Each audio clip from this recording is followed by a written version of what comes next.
the biggest opportunity for you is not in what you say clinically, but how long you stay in the patient's world before moving on to the next thing. You presented 3 plans with a lot of numbers and details, which can create decision fatigue.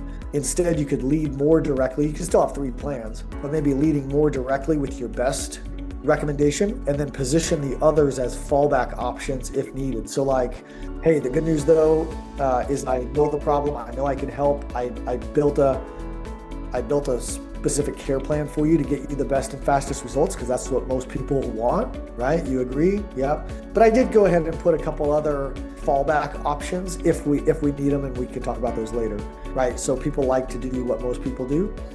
She chose a plan, right? So you did a good job of confirming logistics, but you could anchor it more emotionally by reinforcing like, excellent. This is what's going to get you back to walking comfortably and enjoying those trips again or whatever. So overall, successful because of your authority, clarity, confidence, carrying it through.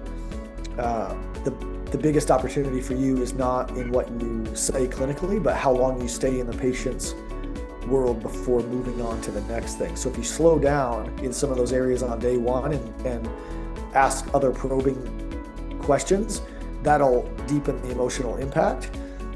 And then simplify and pause a little bit more on day 2 and get some more verbal commitments before presenting care, then the cases will feel even smoother and require less and less explanation.